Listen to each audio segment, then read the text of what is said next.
everyone, I'm from Group 7 and today I'm going to talk about rapid antibody testing for SARS-CoV-2.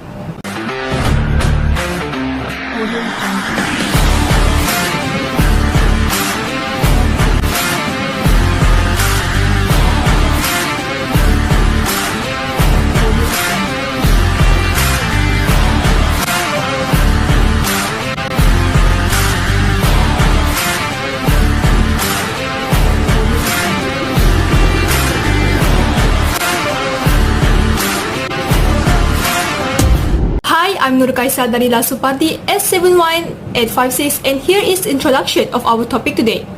The rapid test kit RTK antibody test is a total for quickly detect antibodies to the SARS-CoV-2 virus, which is the COVID-19. Unlike the other tests, RTK antibody test indicates the immunological response that individuals have after being exposed to the virus.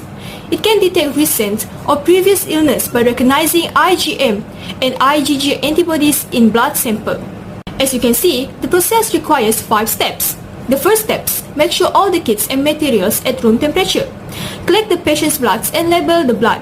Step 2, add a few drops of the blood to the RTK device sample. Step 3, add the required number of drops of buffer solution to the sample. Step 4, incubate the sample for 10 to 15 minutes. Step 5, you may observe the colored lines. Principle behind each technique. The RTK antibody test detects the presence of specific antibodies against SARS-CoV-2 in patient's blood as the test strip contains antigens from SARS-CoV-2. When the blood sample and buffer solution are added, antibodies, if present, bind to the antigens on the test where it causes a color change in the test line. A separate control line must always appear to confirm the test is working correctly. So, how to find out if the result is positive? 2 lines will appear in the control region and 1 or both in the test region. Line in the IgM and control region indicate recent infection. Line in the IgG and control region indicate past infection. Lines in T1, T2 and control region indicate an ongoing infection. I'm going to explain the advantages of this technique. First is the quick result, where we can get a really quick result in between 10 to 15 minutes. Second is easy to use, where we require minimal training to use this technique.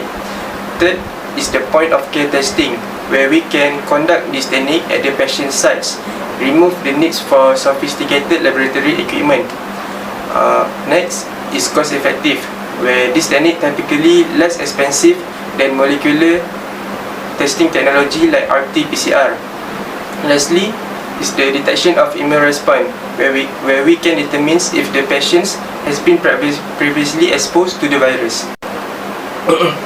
Limitations always come with the advantages. The limitation of this technique is lower sensitivity, where low antibody levels may prevent early detection of infections. Next is potential false negatives.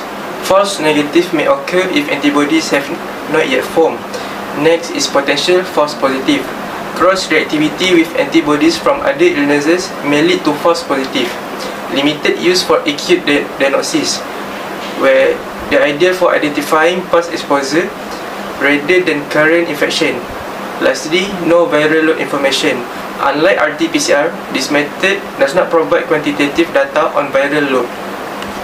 The conclusion of this presentation is the RTK antibody test is a useful tool for quickly assessing past exposure to SARS-CoV-2 and potentially identifying recent infections through the presence of IgM antibodies. However, due to its limitation, it should be used in conjunction with other diagnostic methods, particularly RT-PCR, for comprehensive COVID-19 diagnosis and management. Thank you.